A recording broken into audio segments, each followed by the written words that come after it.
নমস্কার বন্ধুরা, technical Soumitra YouTube চ্যানেলের আরও একটি নতুন ভিডিওতে তোমাদের সবাইকে স্বাগত জানাচ্ছি। আজকে কিন্তু আমি একজনের লার্নার লাইসেন্স অ্যাপ্লাই করলাম। তো সেক্ষেত্রে লার্নার লাইসেন্স অ্যাপ্লাই করার পরে সে যখন অনলাইনে এক্সামটি দিতে যাচ্ছে, তো সেক্ষেত্রে অনলাইন এক্সাম দিতে তার কিন্তু একটা বড় সমস্যা দেখা দিল। তোমাদের ক্ষেত্রেও কিন্তু এরকম প্রায় হয়ে থাকে এবং কমেন্টে সেটা তোমরা কিন্তু আমাকে জানাও। যখন সে পরীক্ষাটি দেওয়ার জন্য এলএল টেস্ট অপশনটিতে ক্লিক করলো, ক্লিক করার পরে কিন্তু এক্সাম দেওয়ার জন্য application number, date of birth এবং পাসওয়ার্ড দেওয়ার পরে যখন সে সাবমিট করলো, সাবমিট করার পরে কিন্তু সে যেমন আধারের সাথে ফেস ম্যাচ করার জন্য এখানে কিন্তু ক্যামেরার সামনে বসতে লাগে, তারপরে কিন্তু ফেসটি ম্যাচ হয়। তো তার যখন ফেসটি এখানে ম্যাচ সম্পূর্ণভাবে কমপ্লিট হয়ে গেল এবং এক্সামও কিন্তু তার শুরু হয়ে গেল। এক্সাম শুরু হওয়ার পরে জাস্ট 3 থেকে 4টা কোশ্চেন্সের অ্যান্সার সে দিতে পেরেছে। তারপরে কিন্তু অটোমেটিকভাবে সেই যে পেজটি আছে অর্থাৎ এক্সামের পেজটি সেটা কিন্তু কেটে গেল। কেটে যাওয়ার পরে আমি কিন্তু বারবার রিফ্রেশ করলাম সেই পেজটিকে এবং নতুন করে আরেকবার সে যেন সেই এক্সামটি সেখান থেকে কন্টিনিউ করতে পারে। তো বারবার সেটা রিফ্রেশ করার পরে কিন্তু এই প্রবলেমটা সলিউশন হলো না। তো এরকম প্রবলেম যদি তোমাদের ক্ষেত্রে হয়ে থাকে, তো সেটা কিভাবে তোমরা সমাধান করবে এবং তোমাদের লার্নার লাইসেন্সটাকে অ্যাপ্রুভ করাবে, সেটাই আজকের এই ভিডিওতে তোমাদেরকে দেখাবো। তো অবশ্যই তোমরা ভিডিওটা সম্পূর্ণ দেখবে। তো চলো আজকের এই ভিডিওটি শুরু করি। তো অনলাইন এক্সামটি দেওয়ার জন্য এলএল টেস্ট অপশনটিতে যখনই ক্লিক করলাম, ক্লিক করার পরে এখানে কিন্তু অ্যাপ্লিকেশন নাম্বার এবং ক্যাপচা কোডটি ফিল আপ করে প্রথমত সাবমিট অপশনটিতে ক্লিক করতে হবে অনলাইনে এক্সামটি দেওয়ার জন্য। তো এখানে তোমরা তোমাদের লার্নার লাইসেন্সের অ্যাপ্লিকেশন নাম্বার এবং ক্যাপচা কোডটি বসিয়ে সাবমিট অপশনে ক্লিক করবে। তারপরে কিন্তু এখানে তোমাদেরকে ডেট অফ বার্থ এবং পাসওয়ার্ড বসাতে বলবে। তো এই সমস্ত ডিটেলস বসিয়ে তোমরা যখন নিচের দিকে এই অথেন্টিকেট অপশনটিতে ক্লিক করবে, তো অথেন্টিকেট অপশনটিতে ক্লিক করার আগে ক্যামেরার সামনে অবশ্যই তোমাদেরকে কিন্তু এখানে ভালোভাবে বসতে হবে। তো যখন এখানে বসবে এবং অথেন্টিকেট অপশনটিতে ক্লিক করবে, তোমাদের আধার কার্ডের যে ছবি আছে এবং রিসেন্ট তোমরা যে ক্যামেরার সামনে দাঁড়াচ্ছ, এই দুটো ছবির মধ্যে কিন্তু এখানে ফেসটি ম্যাচ হওয়া স্টার্ট হয়ে যাবে। এবং যখনই এটা কমপ্লিট হয়ে যাবে, নিচের দিকে তোমরা অথেন্টিকেট অপশনের পাশেই দেখতে পাচ্ছ প্রসিড অপশান। এই প্রসিড অপশানটা কিন্তু তোমরা অ্যাভেলেবেল পেয়ে যাবে ক্লিক করার জন্য এবং ক্যামেরাটি অটোমেটিকভাবে অফ হয়ে যাবে। এরপরে তোমরা প্রসিড অপশানে ক্লিক করবে। এরপরে কিন্তু তোমাদের সামনে পরের যে পেজ অর্থাৎ তোমরা এক্সাম কীভাবে দিবে সেটার নিচে কন্টিনিউ অপশানে ক্লিক করবে এবং এখান থেকে তোমরা ল্যাঙ্গুয়েজটাকে চুজ করে এই বক্স দুটোতে টিকমার্ক দিয়ে কন্টিনিউ অপশানে ক্লিক করলে কিন্তু এক্সাম শুরু হয়ে যাবে। তো সে কিন্তু এই এতদূর অবধি ঠিক আছে, সমস্ত কিছুই ভালোভাবে কাজ করছে। তো দেখতে পাচ্ছ তার সামনে কিন্তু এখানে প্রশ্ন আসা কিন্তু স্টার্ট হয়ে গেছে।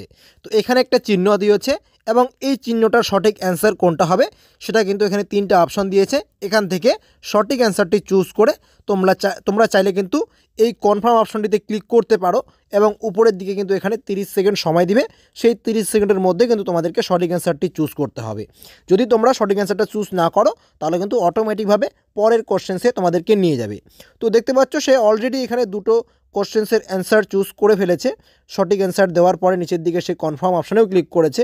এত দূর অবধিও কিন্তু তার কাজ একদম স্মুথলি হচ্ছে, অর্থাৎ তার এক্সামটি যে সেটা কিন্তু স্মুথলি হচ্ছে, কোনো রকম সমস্যা দিচ্ছে না। তো এরপরে চলে যাব আমরা 3 নাম্বার প্রশ্নে। তো সেই 3 নাম্বার প্রশ্নের অ্যান্সারটা এখান থেকে আমরা চুজ করি এবং উপরের দিকে কিন্তু এখানে কাউন্ট হচ্ছে যে কত নম্বর পেল এবং কত নাম্বার প্রশ্ন সেগুলো কিন্তু এখানে দেখাচ্ছে। তো এখানে 3 নাম্বার প্রশ্নটাও আমাদের সামনে চলে এসেছে, সেটাও এখান থেকে আমরা সঠিক অ্যান্সারটি চুজ করছি। যদিও এটা ভুল আমরা চুজ করলাম। তো এটা হচ্ছে হাসপাতাল, এটা হচ্ছে প্রাথমিক চিকিৎসা কেন্দ্র হবে, আমরা কিন্তু হাসপাতাল চুজ করলাম। তো কনফার্মেশনে ক্লিক করলে দেখতে পাচ্ছ এটা কিন্তু ভুল। এরপরে 4 নাম্বার প্রশ্ন চলে এসেছে। তো এখান থেকেই কিন্তু তার সমস্যাটা হচ্ছে, অর্থাৎ পরের কোশ্চেন্স কিন্তু আর আসেনি। তোমাদেরকে আমি লাইভ দেখাচ্ছি, অবশ্যই তোমরা ভিডিওটা সম্পূর্ণ দেখতে থাকো। তো এখান থেকে অ্যান্সারটা চুজ করার পরে যখনই কনফার্ম অপশনে ক্লিক করলাম, 4 নাম্বার প্রশ্নের অ্যান্সার কিন্তু সঠিক হয়েছে। তো দেখতে পাচ্ছ অটোমেটিকভাবে পেজটি কিন্তু কেটে গেল। এরপরে এখান থেকে কিন্তু আর কোনো রকম অপশান দিচ্ছে না বা কোনো রকম এক্সামের পেজটি এখানে কিন্তু আসতেছে না। তো এই পেজটিকে যে আমরা রিফ্রেশ করব সেক্ষেত্রেও কিন্তু এখানে রিফ্রেশেরও কোনো অপশান দিচ্ছে না। তবুও আমি বারবার এখানে কিন্তু স্ক্রল আপ স্ক্রল ডাউন এগুলো করে যাচ্ছি, কিন্তু আর এক্সামের পেজটি কিন্তু আমি বারবার নিয়ে আসার চেষ্টা করার পরেও কিন্তু সেটা এখানে আর আসতেছে না। তো এরকম সমস্যা যদি তোমাদেরও হয়ে থাকে তো সেক্ষেত্রে তোমরা কি করবে? তো এখানে দেখতে পাচ্ছ এখানে কিন্তু দুটো ট্যাব ওপেন হয়েছে। উপরের দিকে যে ক্রসের মতো চিহ্নটা আছে, এই ক্রসের মতো চিহ্নটাকে কিন্তু তোমরা ক্লিক করবে বা এটাকে কিন্তু ক্লিক করে তোমরা কেটে দিবে। তো আরেকবার আমরা যদি এলএল টেস্ট অপশনটিতে ক্লিক করি তো সেক্ষেত্রে অটোমেটিকভাবে কিন্তু এই যে এক্সামের পেজটা সেটা কিন্তু এখানে ওপেন হবে। তো সেক্ষেত্রে এখানে কিন্তু লোডিং হতেও সমস্যা হচ্ছে, তোমরা দেখতে পাচ্ছ। তো আমরা কি করব, এই যে ট্যাব যে দুটো ওপেন হয়েছে এই দুটো ট্যাবকেই কিন্তু আমরা ক্লোজ করব। প্রথমত ক্লোজ করার পরে আমরা পরিবহন সেবার অফিসিয়াল ওয়েবসাইটে এসে এলএল টেস্ট ইনস্টল যে অপশনটা আছে এখানে একবার ক্লিক করব এবং আরও একবার এখানে আমরা আমাদের অ্যাপ্লিকেশান নাম্বার এবং ক্যাপচা কোডটি বসিয়ে কিন্তু সাবমিট অপশনে ক্লিক করব। তো এখানে ডেট অফ বার্থ এবং পাসওয়ার্ড আরেকবার এন্টার করতে বলছে। তো আরেকবার আমরা এখানে ডেট অফ বার্থ এবং পাসওয়ার্ডটা এন্টার করে দিচ্ছি। এরপর অথেন্টিকেট অপশানে ক্লিক করে কিন্তু ক্যামেরার সামনে যে এক্সাম দিবে তাকে কিন্তু এখানে বসে দিয়েছি। তো দেখতে পাচ্ছ এখানে সে কিন্তু ক্যামেরার সামনে আরেকবার বসে গেছে এবং তার ফেসটি এখানে ম্যাচ হওয়া স্টার্ট হয়ে গেছে এবং যতক্ষণ না পর্যন্ত ফেসটি ম্যাচ হচ্ছে ততক্ষণ পর্যন্ত কিন্তু এখানে তাকে ক্যামেরার সামনে স্থিরভাবে বসে থাকতে হবে এবং 30 থেকে 35 সেকেন্ড বা 20 সেকেন্ডের মধ্যে কিন্তু তার ফেসটি ম্যাচ হওয়া স্টার্ট হয়ে যাবে এবং ফেসটি ম্যাচ হয়ে গেলে আরও একবার কিন্তু এখানে প্রসিড যে অপশনটা আছে সেটা অ্যাভেলেবেল পেয়ে যাবে সাবমিট করার জন্য। তো ক্যামেরাটি অফ হয়ে গেছে এবং প্রসিড অপশনটা চলে এসেছে। তো আমরা প্রসিড অপশনে একবার ক্লিক করছি।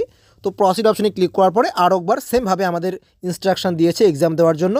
তো সেখানে সাবমিট করে আমরা ল্যাঙ্গুয়েজটা চুজ করে এই দুটো বক্সে টিকমার্ক দিয়ে কন্টিনিউ অপশনে ক্লিক করলে কিন্তু আমাদের সামনে আরও একবার এক্সাম স্টার্ট হয়ে গেছে।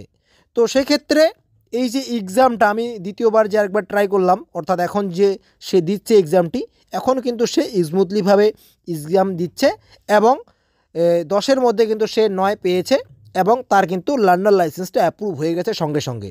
এবং তোমাদের ক্ষেত্রেও যদি এরকম কোনো সমস্যা হয়ে থাকে তো সেক্ষেত্রে তোমরা কিন্তু সঙ্গে সঙ্গে আরও একবার এক্সামের জন্য চেষ্টা করবে, তাহলে কিন্তু খুব অনায়াসেই তোমরা তোমাদের লার্নার লাইসেন্সটিকে অ্যাপ্রুভ করাতে পারবে। এবং তা সত্ত্বেও যদি তোমাদের এরকম 2 থেকে 3 বার প্রবলেম হয় তো সেক্ষেত্রে তোমরা 2 থেকে 3 বারও কিন্তু এক্সামের জন্য ট্রাই করবে। যদি তোমাদের এরকম কোনো সমস্যা হয়ে থাকে অবশ্যই সেটা তোমরা কমেন্টে লিখে জানাবে, ভিডিওটিতে লাইক করবে আর অবশ্যই চ্যানেলে নতুন থাকলে চ্যানেলটিকে সাবস্ক্রাইব করবে আর অবশ্যই ভিডিওটি তোমাদের বন্ধুদের সাথে শেয়ার করবে। তো দেখা হচ্ছে খুব তাড়াতাড়ি নেক্সট ভিডিওতে। ভালো থাকবে, ধন্যবাদ।